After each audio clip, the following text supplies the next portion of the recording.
together before. Does that sound all right to everyone? Yeah, sure. Yeah, maybe we could just go around, and then we'll sort of get into our scheduled program. So my name is Pavel Senkel. I'm the head of Schumacher College and the director of Learning and Land at Dartington Trust in South Devon in England. So a few hours by train from London.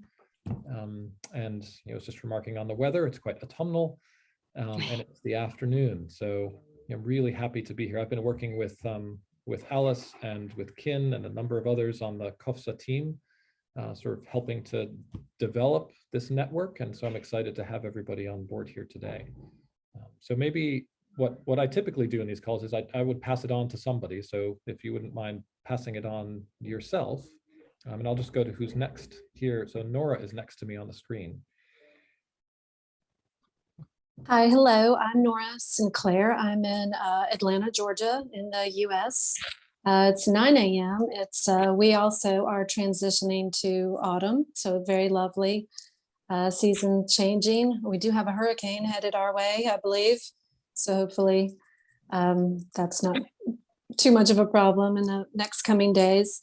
I have a role with the ReFood Network, and that is how I've connected with this group. And we have a focus on advocating for regenerative local food systems. And then I'm also connected here in Atlanta with through University Georgia Tech through a regional center of expertise that is affiliated with the UN and has a focus on implementing the sustainable development goals in teaching and learning. So good to be here with you. Great. Do you want to pass it on to somebody? Oh, how about Alice? Thanks, Nora. Yeah, hi everyone. I'm Alice Jervis, and I'm the coordinator for the Conscious Food Systems Alliance. And so, yes, been working with Pavel and Kin and other members of the local hubs working group to, kind of coordinate this group and think about, how we can design these sessions to be really generative. And so I'm so excited to see you all today, mostly familiar faces and a few new ones. So yeah, really looking forward to it. And I'm based in the UK, in London. I will pass over to Sarah. Hi, everybody. My name is Sarah Taggart. I'm based in the United States and but work with an international nonprofit called Global Grassroots, which is headquartered in Rwanda, and we have programming in Rwanda and Uganda. And our work essentially is to invest in women and young women who want to create conscious social change within their communities. So we integrate mindfulness and trauma healing and well-being and other personal development work with training on how to start and run your own nonprofit or NGO. And the women then receive seed money to be able to start their own projects, typically focused on water, but then the ripple effect projects begin to move into food and girls' education and all sorts of other related sort of issues and areas. So I'm really excited to learn with you all because we're interested in understanding how other folks around the world are using inner development or inner work to create change, and glad to be here.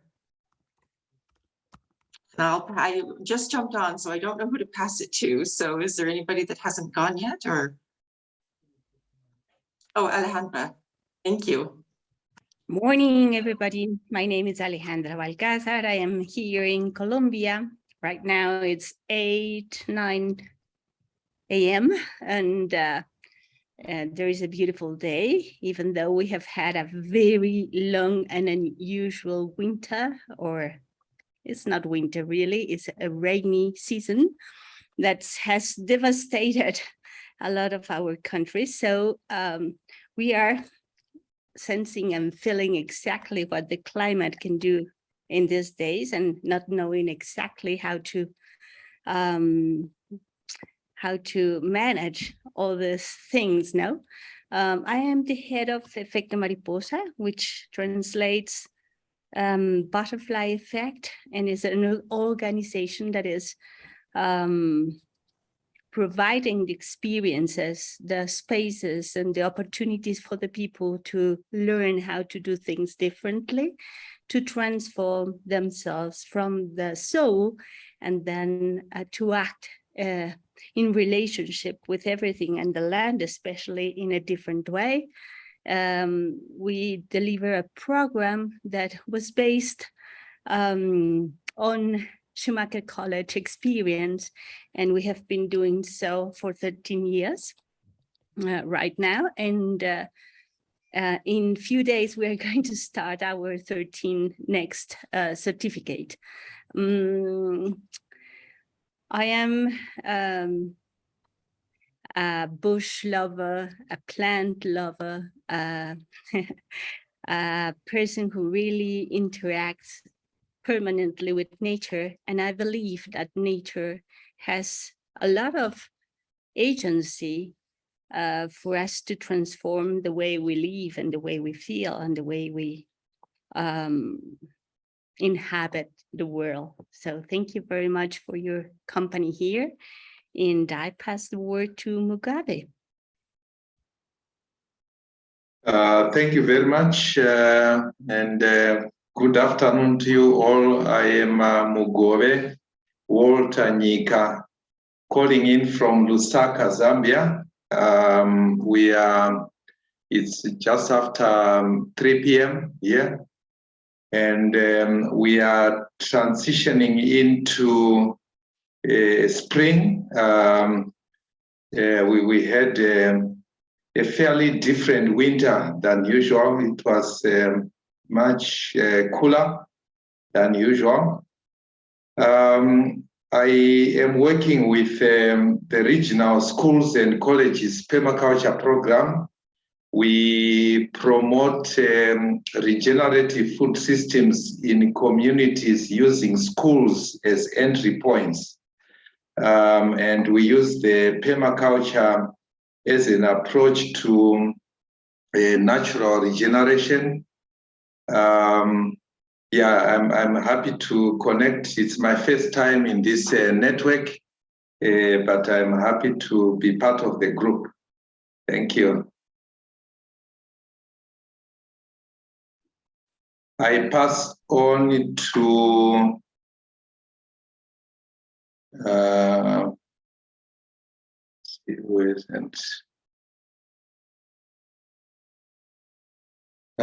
I don't know whether Nora is checked in yet.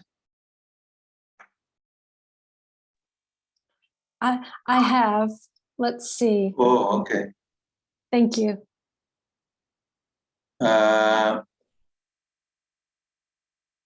Adil? Thank you. Namaskara, everyone. I'm Adil. I'm from Bangalore, India. I'm part of a network called Bhumi Network and Bhumi College. We run many experiments which are to do with promoting organic farming in rural landscapes, but we also run a college in Bangalore, which is called Bhumi College. And that college is really focused on providing youth a space to sort of learn about ecological consciousness, sustainable living, alternative models of education, and also help them even chart careers and make careers in sort of sustainability and a couple of these themes. Yeah, a lot of our programs and projects that I think I'll be talking about as well a little later. Thank you. I'll tag. Okay, this is like a Kin, if I can. Yeah. Thank you, Adil. Hi, everyone. I'm Kin, calling from an evening in Vietnam. I'm the network coordinator in Global Eco Village Network Oceania and Asia. and I'm also a part of an education program called Regeneration, which is whole system design for regeneration. And I have also my work here in Vietnam in ecological education. And I've been a part of the working group with Pavel and Alice. And yeah, I'm excited to be here today. In Vietnam, we are heading into typhoon season. So there's actually a typhoon that has just crossed through the Philippines yesterday and on the way to hit our central region. And after typhoons, always a big question of food security. So yeah, just seeing you and be connected to this network, it's really dear in this time. I will pass to Amina.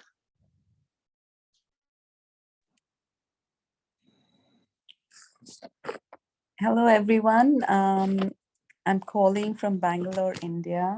It's about 7 p.m. here. In this circle, I represent the Global Eco-Village Network as a trustee.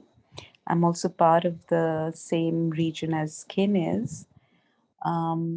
Co-founder of Kai Farms in the Philippines, which is a permaculture farm. I live in an eco-village in India, where one of our goals for the next 2 years is food security, to really become self-sufficient in growing our own food. I'm connected to a lot of communities in the Philippines and in India. And the inner work is very, very sacred to me. And I feel that the work that we're doing here today, even though it's just directed towards food, but once the inner work begins and it scales, then the possibilities are immense for global transformation in all systems and all dimensions. So happy to be here and to share from my life experiences. Thank you. So I shall pass to who's not gone yet. Aruel, am I pronouncing it correct? Yes, almost. Thank you. I'm okay. Okay. Yes. Welcome. Do you hear me? Yeah. Yes, we do. Thank you. So I'm sitting in Belgium, where the autumn is also showing up with colder nights, freezing already in the night. And I'm representing here the Schumacher Sprouts Belgium. So we are a group of alumni of the college who got very inspired and created a space for experiencing ourselves, nature, and collective differently. But I'll introduce it further today, so I won't say more. Thank you. And I think we have all spoken, or has Luis spoken? Luis has not spoken, yes. Thank you, Aurel. My name is Luis Camargo. I'm in Colombia, in Bogota. I lead an organization called OPEPA, which is the Organization for Environmental Education and Protection. And we're focused at looking at ways to reconnect people to nature so we can accelerate the transition towards sustainable and regenerative cultures. I'm also part of the food group in Catalyst 2030 and working through the Regenerative Communities Network towards transition by regional transitions around the world into regenerative agriculture and food systems, and as well as supporting the Ashoka Regenerative Food Coalition in Latin America. So I'm really excited always to be with this group of people. Thank you. Back to you, Pavel. Wonderful. Well, thanks everybody. It always amazes me when we go and do introductions, just what a group of people this is that comes together, and such a diverse, both sort of seasonally, which is a wonderful theme that we've touched on today, as well as the expertise that we bring into the room. And so I'm grateful for everybody taking time and coming together. So as you're aware, we've had several of these meetings, and the last one or two have really been beginning to focus in on a sharing of knowledge and expertise across the network. And so we've asked various members of the group to bring their experience, their expertise, and some of the challenges and questions that they might be facing in developing our individual programs, with the hope, the aspiration that can actually engender some collaboration, cooperation across this group, so we can learn from one another, towards an eventual sort of moving forward and developing really sort of almost a rich curriculum of these ideas and experience and expertise. And so that's a conversation that we're hoping to have quite soon. But for this meeting, we've invited Aurel and Adil to share a little bit about their experience in Belgium and in India with the projects that they've been working on. And so I wonder, probably for about 15 or so minutes, Aurel, would you mind just sort of taking us through what the Schumacher Sprouts are all about, particularly from the perspective of conscious food systems? Yes, sure. I'll be very happy to do that. So thank you for inviting me to present what we do here. I don't know if I can share my screen, Alice, if it's possible. Yes? Okay, thank you. So I'll get...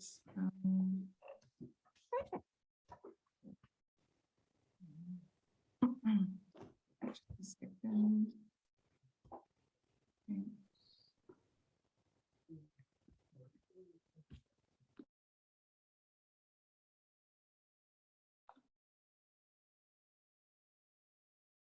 Here. Okay, I'm there.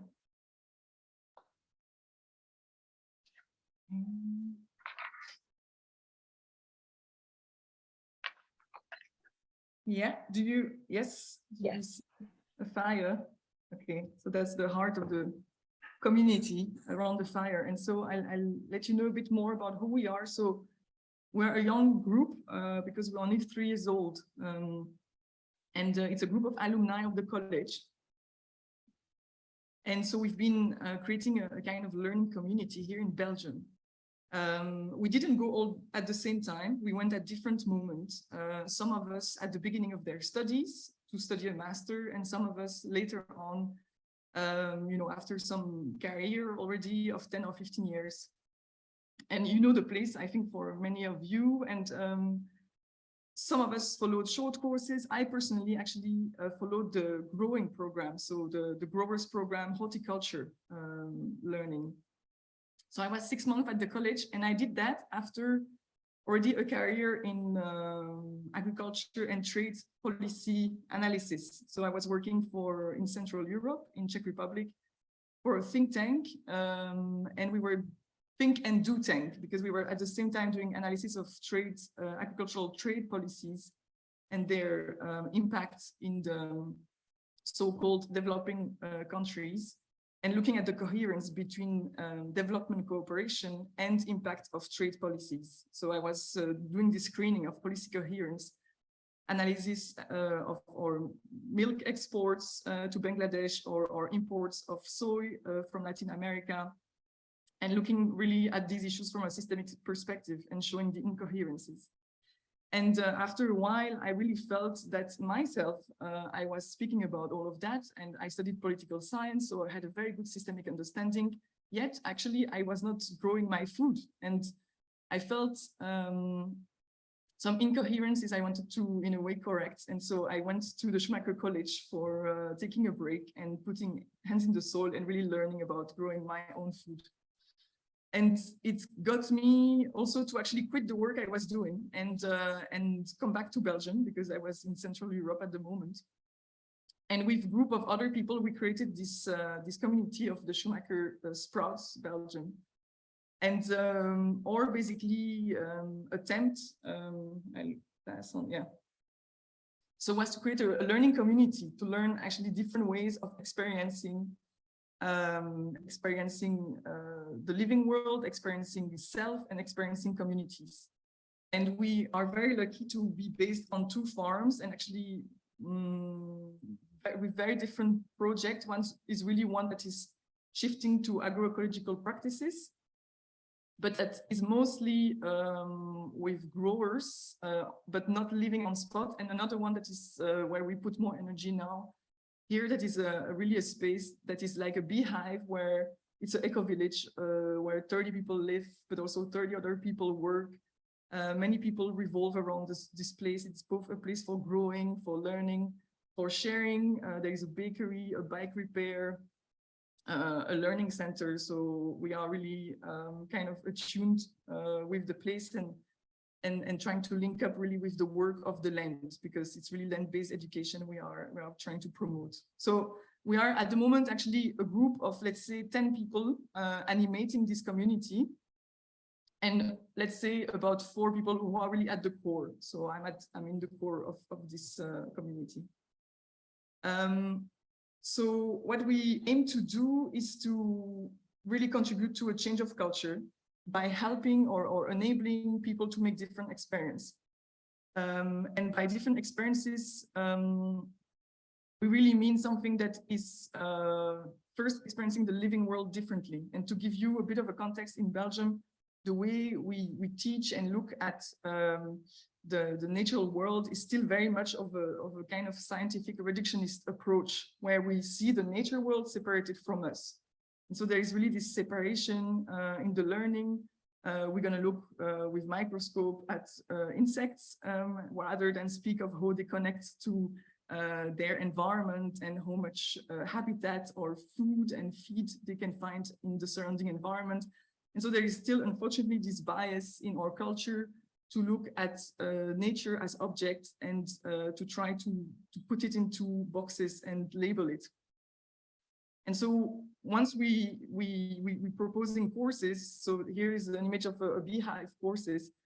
The approach is really to offer a systemic understanding, show the interdependencies between bees and us, and between them and their environment, and go through a really hard hand education with actually building your own beehive. So here we had the example of a horizontal Kenyan beehive that people have been building themselves the 3rd day.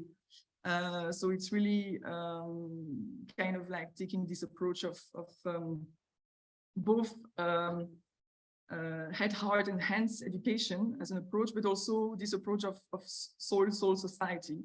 And so in terms of soul, really, for us, it's offering space where you can experience the living world differently and being guided, as Stephen Harding would say, who is one of the teachers of the Schumacher College. Is like to fall in love with Gaia. And this is done by offering a much more complex understanding of what is the system Earth about. And we are really undereducated in these Western European countries. It's really sad, actually, how nature is pictured, how little it is in the curricula at university. There is barely any kind of work on climate change. It's just coming in. And but it's coming in as a topic, again, as an object separated from us very much.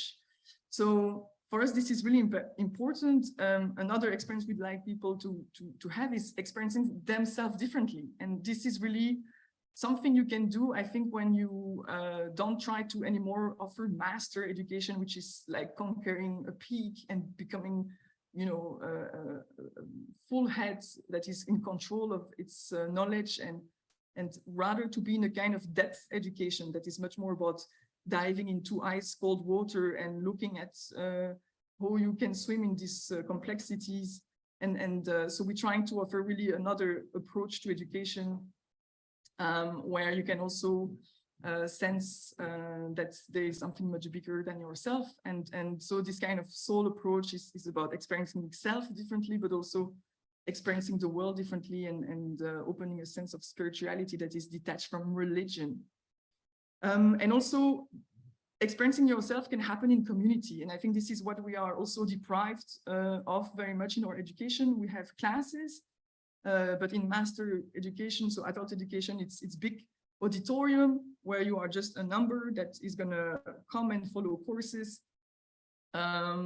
But you don't have a sense of community. And I think the Schumacher College is very inspiring because it's a small campus and you really have a community life with the kitchen at the center and the garden at the center. And that's really what we're trying to offer for people to experience, is to rebuild and actually to experience yourself then differently, because we don't have sufficiently these moments where you can be at the service of other.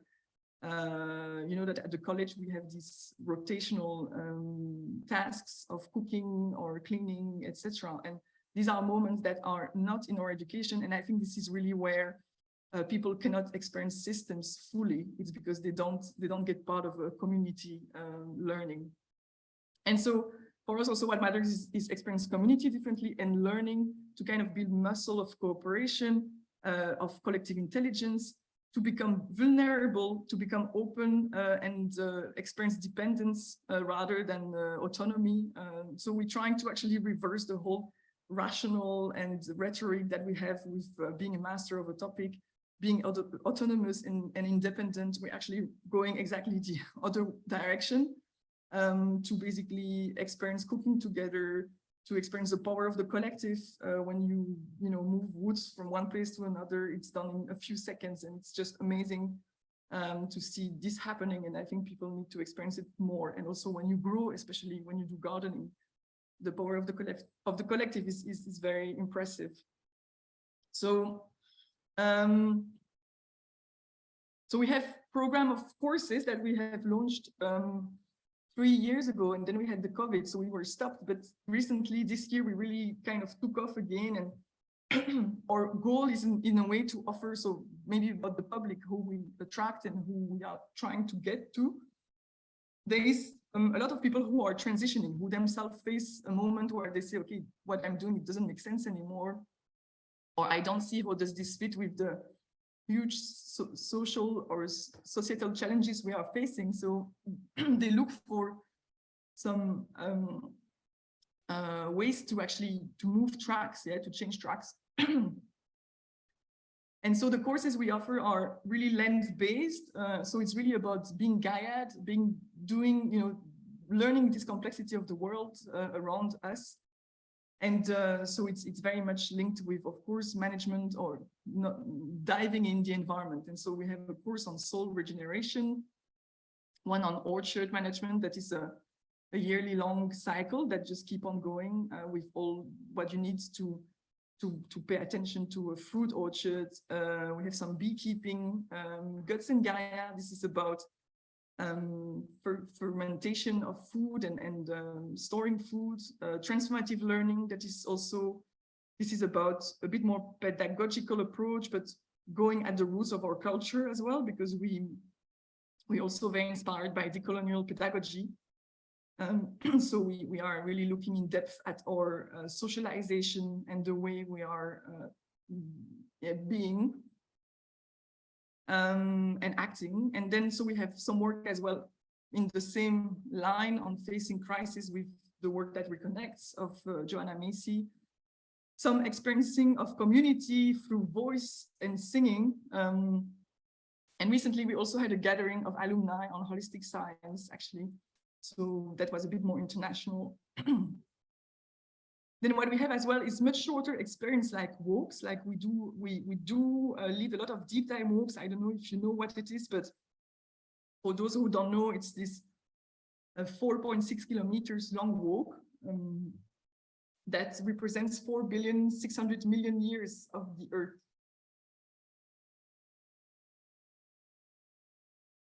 And so we take people through a journey through the living planet Earth.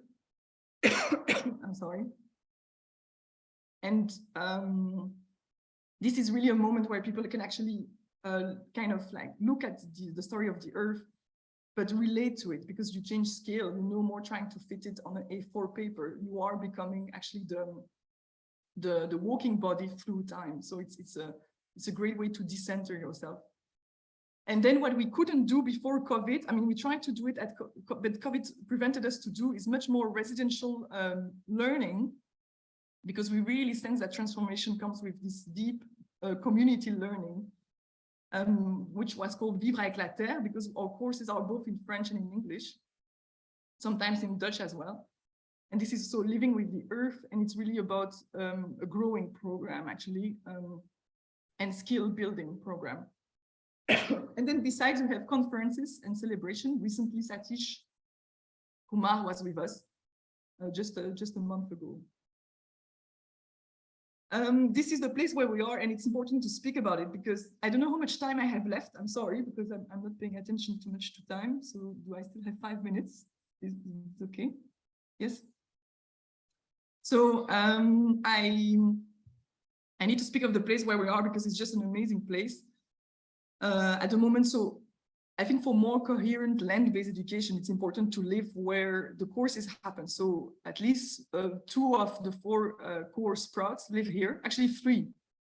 We have 3 out of the 4 who live on this farm that is an eco-village, and where we take, again, a reverse approach to urbanism, because instead of having, you know, like in cities, you work in one place and then you have these big offices in the city center that are dead during the weekend. And then you have other place that is residential, where old people are really lonely because there is no more shops around, you know, and then other places that are learning campuses, university campuses. We just put everything together, and so it brings so much more conviviality and possibilities for emergent action. So we have spaces that are preschool, at the same time it's a gathering, it's a garden.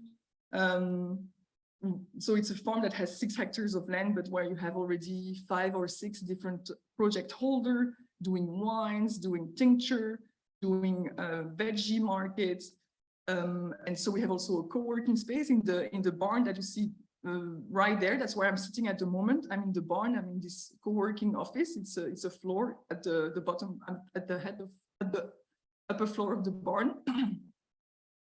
And we are nearby, as you can see, like there are houses in the horizon that have just been built recently.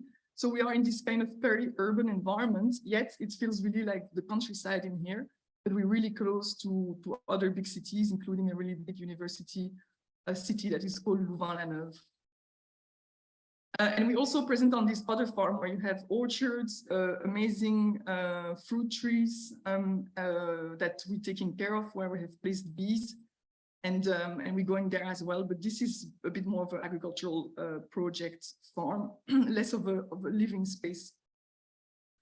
So just about our successes, I think that's what we're really happy with, is that there's really, in a way, we can see how much we answer not a demand, but that there is a kind of like, people are really in search of much more holistic, systemic understanding of complexity understanding of the living planet.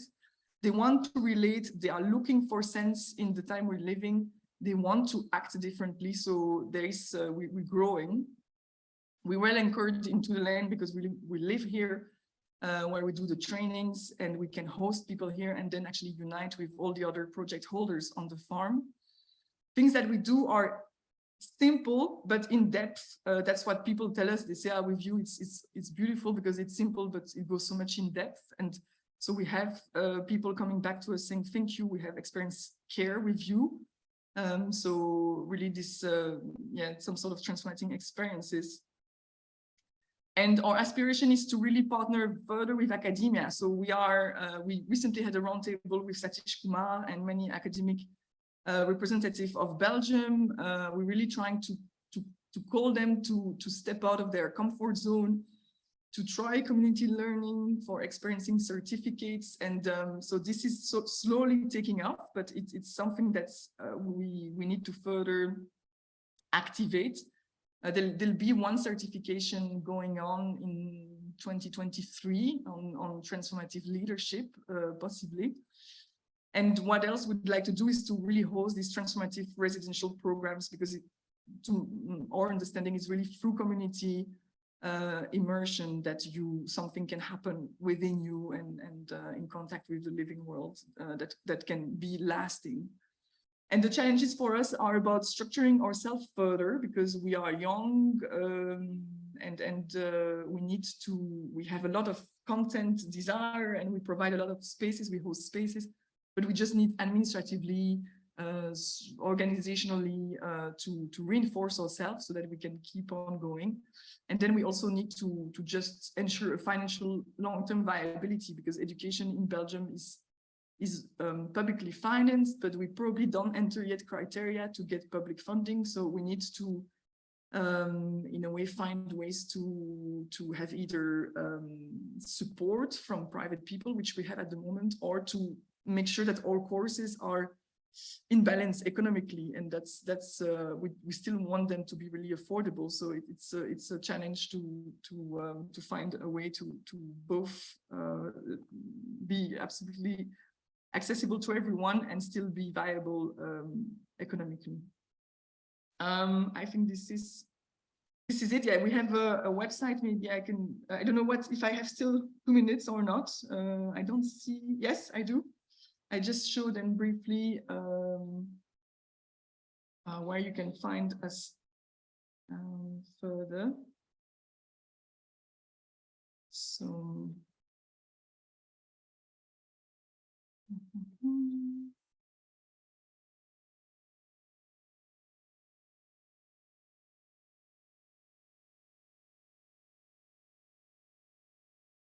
I don't know how to share the webpage, but I will do it in the discussion then.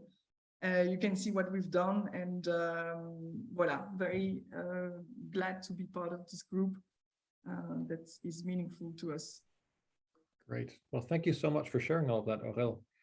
And welcome to those who have joined us since we started. It's great to see new people. I had proposed, if it makes sense, to move right to Adil's sharing and then to step back and to have some conversation, unless there's some burning questions right now for Aurel, or you could just jot those down, write those down, and then we can bring those back later. Does that sound okay? Great. Okay, so let me invite Adil then to share from your perspective. Thank you, Pavel. Namaskara, everyone, for all people also who joined late. So I'm part of the Bhumi network here in Bangalore, India, and we're into different projects. But I think I would say that the principles on which we're working we say that those are the nature's principles. So I think the Indian sort of tradition has been that there is just immense amount of wisdom in nature, and a lot of our gods, goddesses, a lot of our books that have been written for thousands of years have been sort of inspired by nature. All our the basic, our even religious texts have a lot of nature in them. If you look at Rama, the Ramayana, it's really about the hero going from wherever he is into the forest of Sri Lanka and then coming back. So a lot of our history, our culture is rooted in landscapes, not just like wilderness, but really in landscapes, rivers, forests, and there's always been a major amount of like sacredness associated with nature. I think over the past 200 years, 300 years, after we were colonized, there was a concerted effort to get that out of our sort of systems and to sort of devalue those local wisdom. And what we've been trying to do is to say that there is a way to reclaim that wisdom, or at least access that wisdom. But that also requires spending time in nature, spending time in sort of being part of processes. So a lot of Bhumi's work primarily is based in seeing the world in terms of systems and processes and not in terms of products and outcomes. So how do we sort of see the systems at play? How do we see sometimes the invisible systems? How do we visualize these things? That's been I would say, the core principles on which we've worked. And maybe I'll just show you how that interconnectedness, how that systems thinking we've sort of put into practices as well. Can everybody see the screen? Yeah. So great. This is Bhumi Network. So we have multiple projects. So one is Bhumi College, which is in Bangalore. So basically, this is a learning space for youth to come here. In India, if you really want to choose, and sustainability and other careers are called quote unquote alternative. These are not really mainstream by any stretch of the imagination, and it's really difficult for young people who, and I was one of them 15 years ago. We are sort of brought up on a scarcity mindset, or at least some part of that scarcity is legitimate as well, because there are not a lot of jobs, there are not a lot of resources. So you're told that you need to sort of work for yourself. So the atomized individual, that worldview takes over, like for most of the youth. So creating a space for youth where they can really come, take a pause and say, how do I want to contribute to the world? Because just to get to that stage in India for youth is a big deal, because we're sort of running on automation. Like, hey, you need to do well in your school, get to a college, really get good grades, get a job, maybe buy a house, settle down. And that's what probably was the American dream in the 60s, 50s, has been the Indian dream for the past 30, 40 years. But really, there are people who sort of view things around them and say, hey, I want to do something. But it's really difficult to find spaces in India. A lot of them have cropped up in the past, I would say, decade and a half.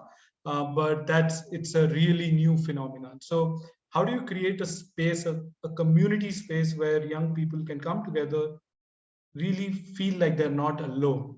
And how can we sort of come together as a community and look at what are the things happening out there in the outer ecology, and really what is happening within ourselves as well. So when our major flagship offering is our fellowship program in sustainability and holistic education, which is like sometimes a 6 months, sometimes a 1 year engagement, and all the fellows come here, stay here, they live together, they cook together, they experience everything together. But really, we don't start getting into sustainability as seen by the mainstream, which is, water waste, energy, climate change, etc., for a good 2 months. For the first 2 months of the fellowship, we call the module self, land, and community. So we start with the self, because there is no just problem or outside, like, hey, there are issues at the macro level. The Indian philosophy or the Indian thing has always been that you have to start with yourself, recognize the patterns which are there within you, and sort of then say, hey, these patterns are acting out outside as well. So if you look at Bhagavad Gita, Ramayana, Mahabharata, or any of our sort of sacred religious texts, they're really about not just looking at yourself as an atomized individual, no consciousness, but saying, can you recognize this as part of what is happening outside? So I think when Auriel was talking about head, heart, and hands, we also do the same thing, head, heart, and hand, but we also say home. Can you see your body as a home? Can you see the other person as home? Can you see this community as home? Can you see this landscape as home? Can you see then the planet as home? So for us, that is the thing. So we look at 4 levels of even home. And the first one is the body itself and what is happening within the body. And we have a very long food module in which we try to figure what is happening physiologically. But I think the most important thing that we first figure out is what is happening within our minds. And the Indian way really has been to always do this in a community. And the education model also in India, which was called the Gurukul system, which is really about learning together. You go to a place, you stay there with your gurus for years together, and then you learn by doing. So that's what Bhumi College has been offering, like an experiential thing. So the space that you see just next to it is our garden where food is grown. Just next to it is the kitchen where the food is prepared. Just right along the garden is where the compost is being made. So visibilizing the invisible, the processes of which are probably in food production, food making of the food, and what do you do with waste, everything is out there. It may not be very overt, but it's there, and sort of you're subconsciously you're taking it in. So I think we also believe that a lot of the learning really happens. Medium is the message, as it is said. A lot of the learning really happens with what is happening around you and not really just sort of the content, because content is a really small aspect of learning, is what we believe. Yeah, and just like how we feel like the answer is in systems thinking, we realize that just creating a space for urban youth might not really be looking at it holistically. So we have a couple of other programs as well, projects as well. One is a Bhumi Eco Village that we have about, let's say, 50 kilometers removed from Bangalore. So it's not completely urban, but it's not completely rural as well. So we have a 25-acre organic farming happening there for the past 8 years. We've transformed the landscape. It's a very difficult job to transform, or at least work with local communities and get them involved in organic farming, because the pressure of urban living and the cultural pressure that it gets on people is evident on peri-urban societies as well. So they really want to be as much urban as Bangalore, people in Bangalore. So that is a challenge, but we've been able to continue this for 8 years. We work with the local schools there, local youth, just to get them engaged in organic farming as well. So this is our third project, which is in Tiruvannamalai, Tamil Nadu. Tamil Nadu is, like it says there, one of the driest regions in the world, not just this country. So we've been trying to regenerate a patch of land, about 80 acres here for the past 5-6 years. And here we are really working with local women and local youth. How can we create livelihood for them? So because different problems require different solutions based on context. So in the urban context, youth are really looking for careers. In peri-urban context, youth are really looking not just for careers, but looking at livelihoods. Here, this is a completely rural landscape where women are looking for livelihood, but they're also looking for autonomy. They're also looking for agency, because a lot of the men have, this is a part of India where alcoholism is rampant, where there are many societal issues as well. So I think here we have created a self-help group for women, and we work with them. They work at our farm. They create value-added products for us. And we also work with them to give them autonomy and agency, and just try to work with them to make sure that some of the societal issues are also being looked at, because in India, definitely sort of sustainability is not just an environmental issue, but it's sort of deeply, there's a gender aspect to it, there's a social aspect to it as well. So that's one of our projects. And the other project is really about conservation. So I think sustainability is as much about, creating resilience, but also trying to mitigate what can we save, which is there now.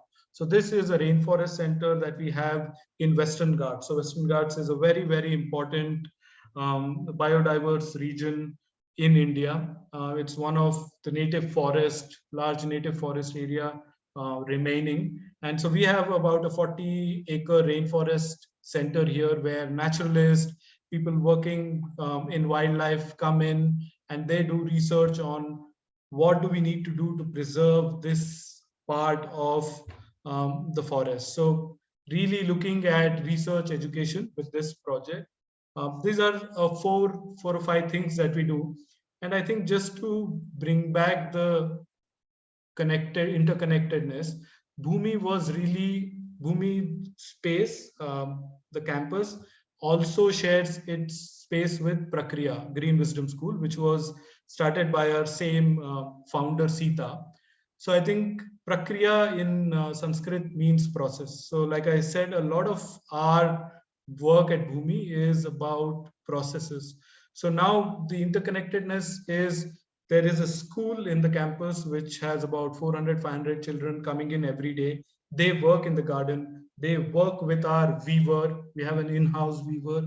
they spend time sometimes attending sessions at Bhumi College. They work with the local communities for lake conservation. So there is no space like, oh, this is a college and it's sort of removed from other learning as well. So learning really happens because most of the teachers at Prakriya, they sort of also understand what is happening at Bhumi. The fellows at Bhumi learn from, they go and observe at the Prakriya school how teaching is done, because Prakriya is an alternative school. So they learn by observing. So really putting the systems view in action. And so this is also connected to, so this is Mitti Mane. So the people, a lot of the people who teach at Bhumi College and have been connected to Prakriya stay right next to the college and the school. So in that sense, ecological living then sort of becomes a way of life, and it's not a pattern of consumption, which really for a lot of people sort of living in urban spaces, it's become now. Like it's become, okay, what can I buy? Can I buy organic food? Can I buy a house? Can I buy some things which are sustainable? Can I offset something? So it's really getting out of the consumer model and saying, how do I live this out? How do I live this out? And so the community stays as much in and around. I stay a couple of kilometers away from the community. The teaching, the children are there, youth are there. We have about 100 odd workers, gardeners, people who all sit together, eat together. I might show you a picture later. And we all sort of eat together. So equalizing, how do we equalize in some ways hierarchies which are there, but how do we find spaces to equalize? So within the Bhumi College sessions, we equalize by sitting in a circle. And now this looks like a very simple thing to do, right? And maybe it's being done over and over again everywhere. But just how do we even create small spaces for equalizing? That is something that we'll be looking at.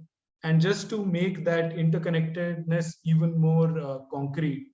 So the idea for Prakriya, Bhumi, everything really came from our founder who founded this as well, which is called Astha Foundation. So Astha means in Sanskrit, your sort of inner core, like who you are at your core, stripped of all your identities. What is your Astha?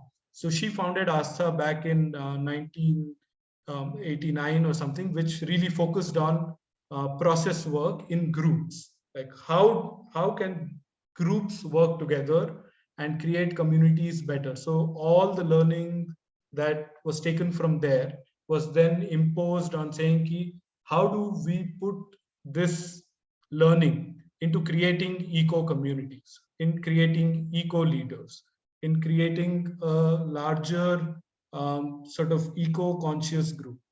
So I think that is the interconnected part.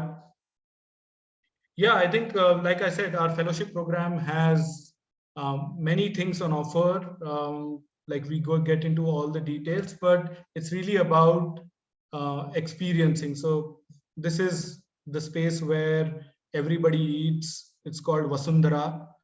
Everybody sits together, eats the same food. So there is no special food. There is no special access to everybody. Everybody is equalized in this space. Yeah, I think Bhumi has really worked on traditional food systems for the past, I would say 2009 to now 13, 14 years. How do we get that traditional wisdom back to people? Because that has been sort of broken by the multinational corporation. They've sort of broken that chain. All the millets, all the foods that were local to us, were dear to us, were made culturally uncool, right? And so now really it's been our thing to make it, aspirational again. And I think that's no easy job, because a lot of people think, oh, this is boring food, this tastes so bad, because your sort of palate has gotten used to eating white rice, really white bread and other kinds of foods. It's not easy. And I would say that Bhumi has paid immense attention to what should be the daily menu. Like, it sounds like a small thing for such a big organization to think about, but we've really thought every day out. So I'm not sure if you can see it. So this is what we eat every day. This is local, traditional food from our land. This is our food that we've had for hundreds and hundreds of years. But a lot of young people would probably be like, oh, you know what, this is not trendy enough. So like I said, so it's not just eating the food. You've got to make it.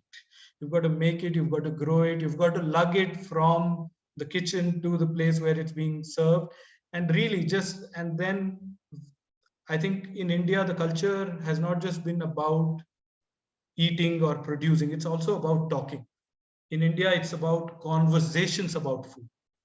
So wherever you go, people talk about, oh, wow, this food, what did you put in it? Did you put cumin? Did you put nutmeg? Did you put this?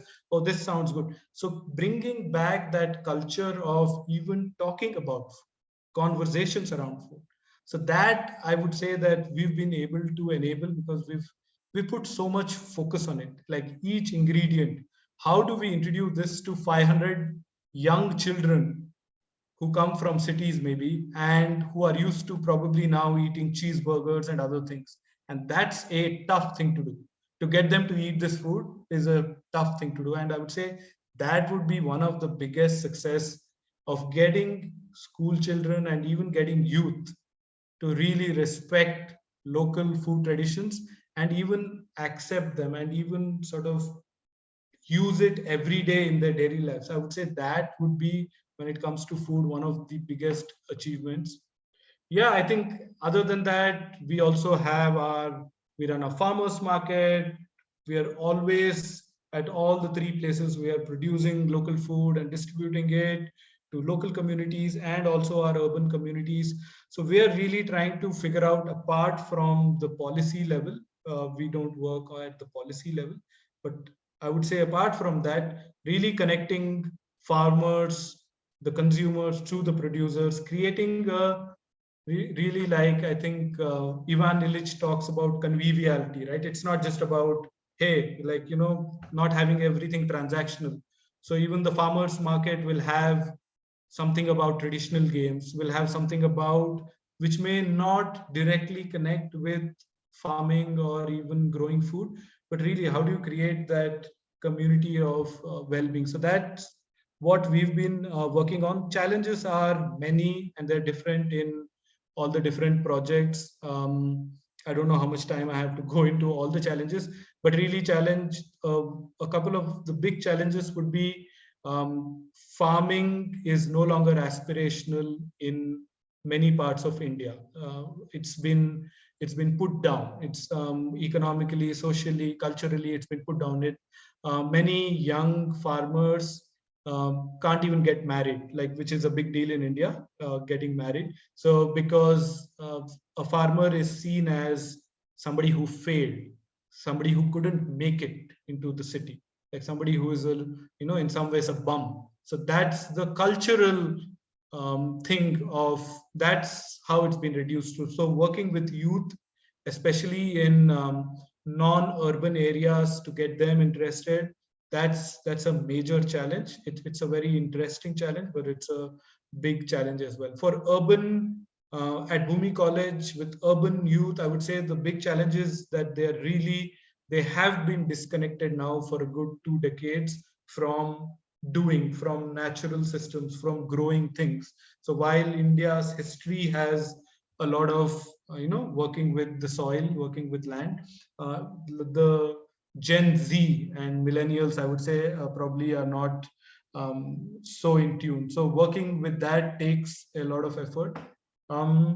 Financially, we are sustainable. So I would say that's one of the successes, that we take 0 rupees from any outside agency. So we decide our own, how projects are run, how programs are run, how everything will function. Because of the way that the school is successful, we're able to run our other projects without needing outside support. But it also sort of begs the question that how are we going to manage the resources, what is the best way to allocate resources. Yeah, and I think the challenge going ahead is that the larger economic system is going towards more development in the traditional sense. Yeah, I think getting people involved in sustainability is quite a challenge itself. So yeah, thank you.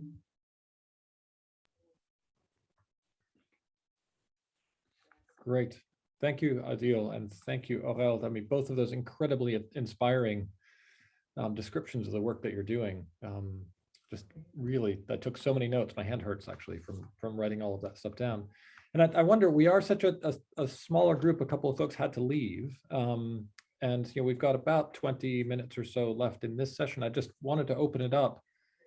If there are particular questions of Aurel and Adil, or if you've got some ideas about some of the challenges that they're facing, or maybe you're facing similar challenges in the projects that you're doing, just kind of open it up for questions if there are.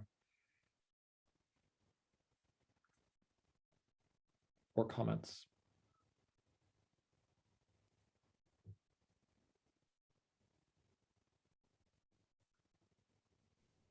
Yeah, Louise. Yeah, oh, sorry. Louise, I can open the conversation. I really loved both examples, so thank you very much for sharing. I still, think, especially in the Sprouts example, how we can move beyond these, niche experiences, because it's the same issue as with, in eco villages. I think the last 50 years, we've had many examples of little bubbles that are beautiful, that are perfect. But I guess our largest challenge right now is creating corridors between all these bubbles to generate continuums or corridors, to really permeate other people, people that are not in the inner circle, to put it in some way. And I think that's the biggest challenge, because ultimately what we need to shift is the mainstream. Obviously, we are all little seeds that are shifting, but how do we connect each other to create that shift in the middle space? You know what I mean? And this is the question that still remains in my mind, because I guess that's where, the tipping point might be found. But I love it. And I love, Adil, your presentation. Thank you, Luis. I think those are, hopefully we'll gather some comments and then come back to that. I think that is potentially the essential question, Luis, that you've asked. But Eliane, I know you wanted to come in. Yes. Hey, everybody. Had a question for both projects. And just to give a bit of context, we are going through a process now in Siendo Naturaleza where we form our legal entity, we've opened our bank account. Things are very bureaucratic in Peru, I'm sure as in many other parts of the world. And we have actually 2 students from Schumacher that just graduated from their regenerative economics master's coming for 2 weeks to take us through a process and land our business plan. So we're going through the process now. We're a nonprofit, I'll just say that. But my question is, where did the seed funding come from?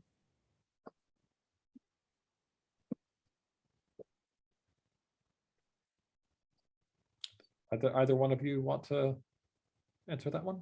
Aurel? Yes, there's still one question, so I don't know if we listen to it or if we answer right now. What is best?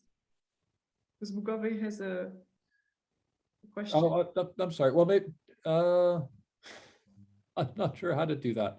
Why don't we? Since this was a specific question, maybe we want to take just a minute and answer, and then Mugabe, we can come in after that.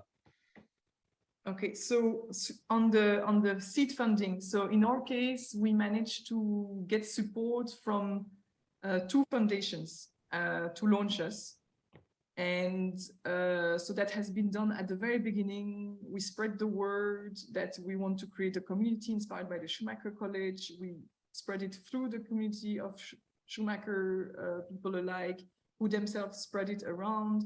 And we got 2 foundations who screened our project, and eventually some people behind, so some donors said, okay, so it's really private, like private people who decided to like put on money for 2 years, and we still have next year financing.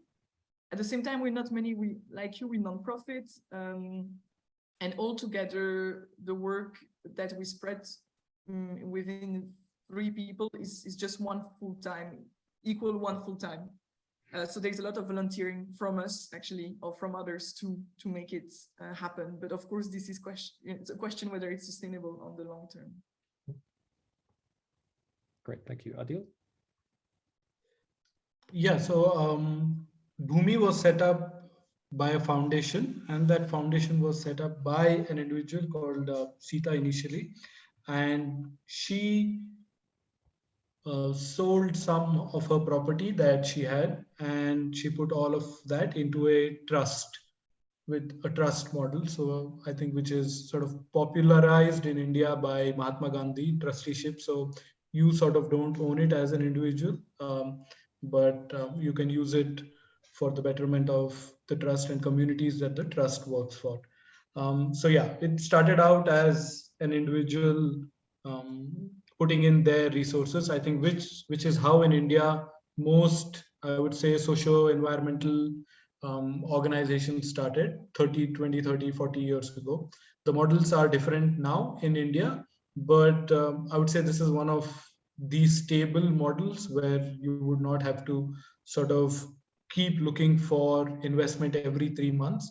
There are other ways to, I guess, go about it as well. But if you're in India and looking for, I know that if you're looking for a lot of funding, it is challenging as well. So. Great, thanks, Adil. Mugobe. Thank you very much both for very inspiring presentations.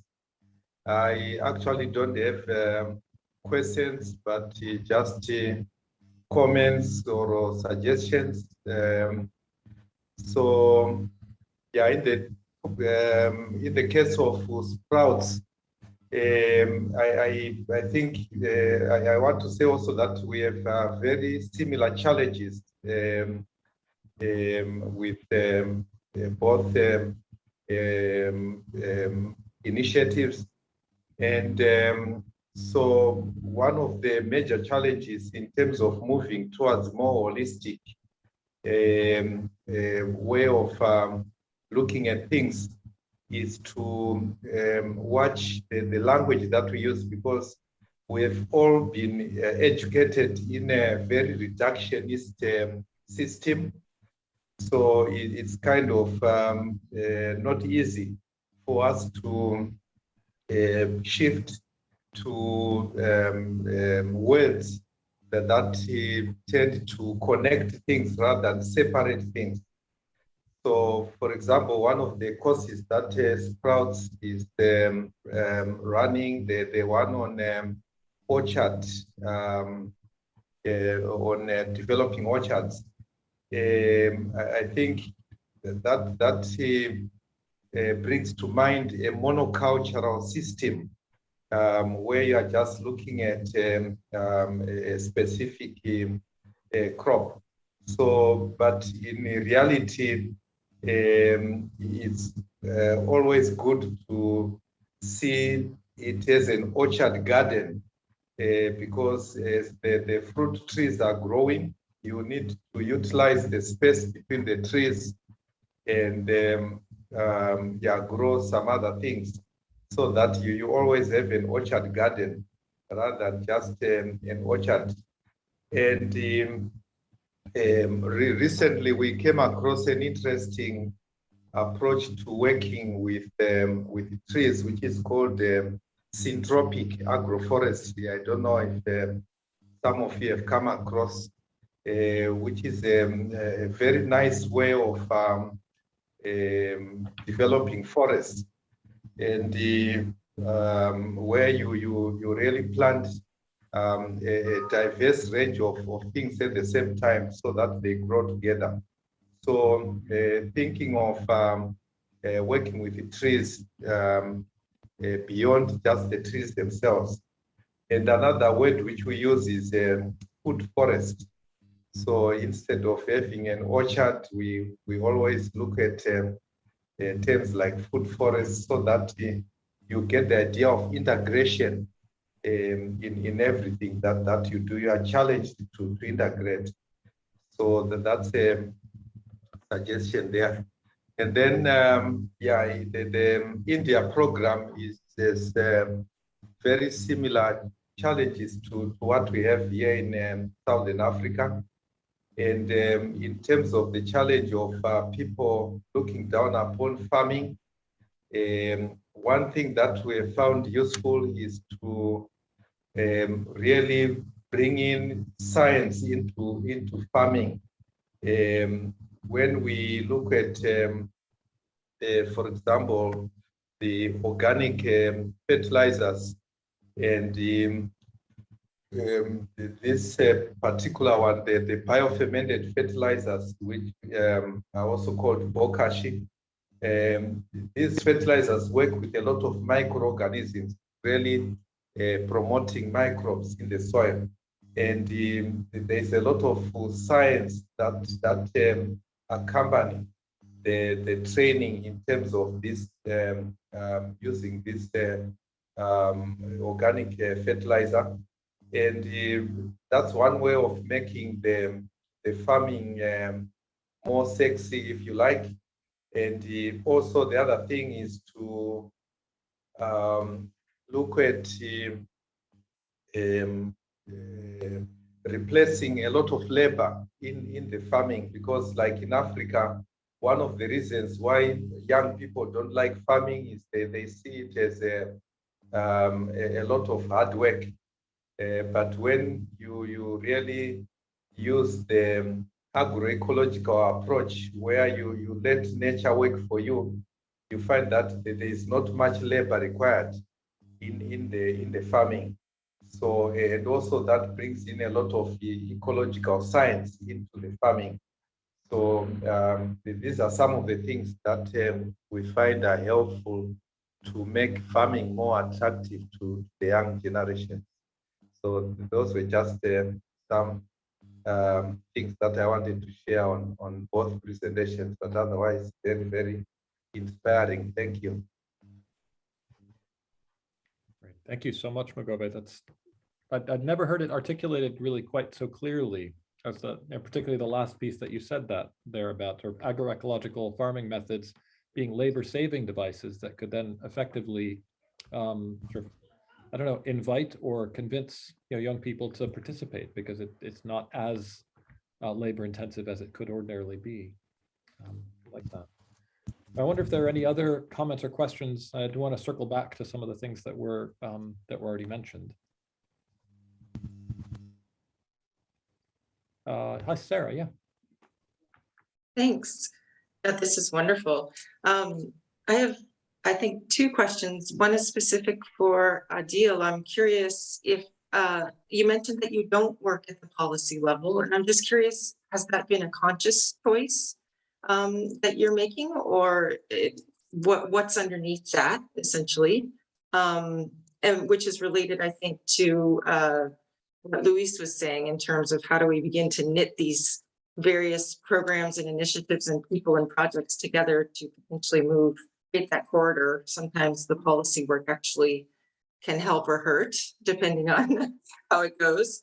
And then my other question is, I think one of y'all mentioned that, I think Adil as well, that an outcome or a change that you'd be really excited about would be to see young people thinking about local food as something attractive, something they want to eat. What are some of the other sort of indicators that you're looking for to say that what you're doing is really having the kind of shifts that you'd like to see from both of the presenters? I'd be curious. That may be short term versus long term, or whatever. Which ones are most clear versus maybe there's some foggy ones off in the distance. Oh, thank you.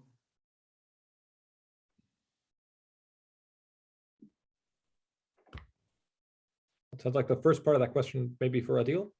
Yeah. Yeah, I think it's been more of understanding sort of systems thinking and understanding that we probably won't be able to do everything as an organization. And because it takes a lot of energy to run these. So the college, the fellowship that we run are highly intensive, deep learning programs. All the projects there, our coordinators stay there through the week, work with them. One of the places is 8 hours removed from Bangalore. So really this requires, I would say, deep work, and it doesn't really leave a lot of time to work with stakeholders at the government level of the government. But we also understand that we are part of a system, and there are other collectives and other individuals that are working on policy. And so I think we define our boundary as saying, hey, we will engage with you. You can come here and maybe we can support you, whether you want to stay here, whether you're looking for resources. So really understanding what is the capital that we have on offer, and it really may not be time, but if it is providing space, we've had many organic farming, the meetings on organic farmings at Bhumi. We have also funded many collectives, smaller collectives, to really go and do the research that is required. So really just understanding what is our role, and that we may not be able to do everything. That if you're sort of working with people at grassroots level and working with people deeply, then sort of that is our core work. And we connect at the policy levels in a secondary manner through supporting other individuals and collectives who are doing it sort of as their core work. So.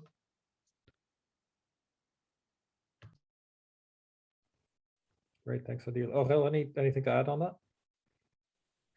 Maybe coming back to what Luis was asking as a question, and also on how do we move mainstream, and how do we don't we stay in just in our eco-village, and can we build corridors? And our understanding with the Schumacher's Prose, or what we see, is that to basically get in a way mass to get into another way of seeing the world around, and challenging oneself in how they act. And it's really important to start where people are, and that's why we still kind of use a lot of scientific knowledge and scientific base in our courses. So there is for instance, the deep time walk is a very good example, because you have chemistry, biology, physics into it. But there is this further dimension of the relationality between us and what we are looking at. So this kind of deep ecology approach, and you kind of move people from one place where they are used to be to another one where they're less used to be, but they still have one foot in where they are, comfortable in. But they do one foot outside, and I think a way as well to secure them in to kind of shift their attention and open up to new understanding is doing that in a community, to give the safety of the community to explore different things. And so we really try to now invite university to challenge, and more of them are open to create campus that are outside of their typical campus, and where they can have residency. So we see a trend of universities now using buildings that they didn't use to use anymore, or they were renting for other groups, and now using them to host their students and have outdoor learning, or smaller groups learning, and so on. And I think this is also a little bit what is happening in Paris with the campus of transition, where different universities even use the same space to have some residential learning that is that is more holistic. So, but I agree that a question to me remains like, how do we build corridors? I think that's really good question. and something to further, yeah, like I guess by inviting each other also, like to bring other experiences and to keep on nourishing the community with this. Can I just add to Louise's, I think? Yeah, I think that's a really important question. How do we build corridors? But I think that building of corridor also has to be culture, like mindful of the cultural differences. So let's say, like if Bhumi has to join the global eco-village network, it's like we have 7-8 people working in our organization working on how many projects, and we are really already sort of really tight, and anything that requires us to now fill up, let's say, documentation and say, hey, why don't you want to be part of this eco network or a global eco network, it's that much more that it takes out of sort of our bandwidth. So I would say one is just we need more people to come and work at places like Bhumi, so that then we can be freed of some of the organizational responsibilities. So that's one of the things we are looking at, to have really the community become larger. That's one of the roadblocks. And I think the other is also like non-native, like English is not really native to my country, to me. And it's really difficult for me to go through hundreds of pages of documents. And, you know, it's really difficult because I don't think in English. And so do most of us in this country. So sometimes the documentation, the sort of the way in which the process is, you know, sort of set, I would say may not be so mindful of the cultural differences. So I'm just wondering what could be that, how do we enable that process where non-English speaking, English speaking communities can come together? It would take that mindfulness, I think. So for that's personally been my problem, because India is much more of an oral tradition and not really English doesn't come naturally to most of us. So we're not really good at either orating or writing documents. So I would say that's one of the things which stops us from being part of larger groups. Yeah. Thank you, Adil. Want to call in Eliane, or Eliane's window? Yes, thank you. I just wanted to offer the metaphor for the corridors of when we think of what it takes or what it entails to create fauna or like animal corridors. For example, here in the jungle, we have an area that has food and water and it's safe, there's no hunting. And then kilometers away, there's another area like that, and starting to create that corridor so the fauna can travel. So maybe we can take that metaphor and think of this question that Luis put out to the group, like, what does it entail to create those, or how are those naturally created? And start, I already, just engaging with that question, started getting some ideas in my head, which I'll say for another time, but I wanted to offer just that metaphor. Oh, I think that's brilliant. I was thinking along the same lines, biodiversity corridors or wildlife corridors, that, you know, sometimes they need a little bit of help, you know, particularly in the world that we live in, you know, whether it's seeding or corralling or somehow, and then the sort of ecological systems can work in partnership with some of the work that we do. So maybe that's taking the metaphor a bit far, but, you know, I do see this as being a significant challenge for us, you know, here, even as organizations. So Luis. Yes, and thanks, Elaine, because I was thinking of biological corridors precisely when I was visualizing it. But another thought that comes up into my mind is, if you look at nature, nature sprouts, and I love that name because that's what it does. It sprouts. But if we look at human systems and how we replicate, we end up scaling, and that is totally non-functional in our sense. So the word that is actually coming to me is resonance. How can we generate corridors based on resonant, like resonance? Because if you have those two areas, like you said, the two pockets of wilderness or the two pockets of eco-villages, and in the middle, you still have a space of resistance. How can we penetrate with resonant energy. And this, I think this is a way of actually inviting others, making them comfortable in change. But how to create that resonance? That's the question that still remains in my head. Well, thank you, Luis. And I think that might be where we end, which I think is a wonderful, maybe seedling to sprout from for future conversation. And I'm leaving this again feeling incredibly inspired, and so I'm grateful for everybody for their contributions and for my colleagues helping to put today's conversation together.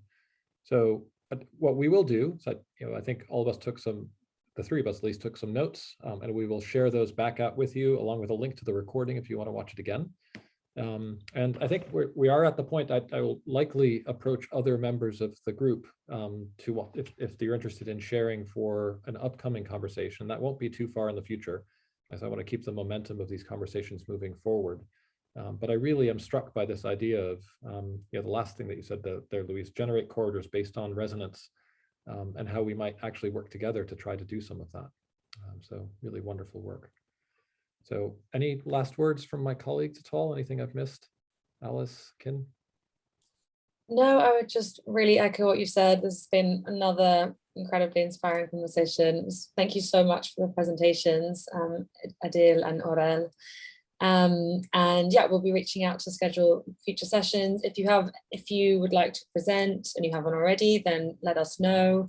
If you have ideas of particular questions or topics, again, just let us know. And this is a space to be led by your kind of needs and wants. So yeah, look forward to next time. Thank you so much for joining. Great. Thank you everyone. Thank you. Thanks, everyone. Thank you. Bye. Bye-bye. Thank you. Thank you, everyone. Thank you.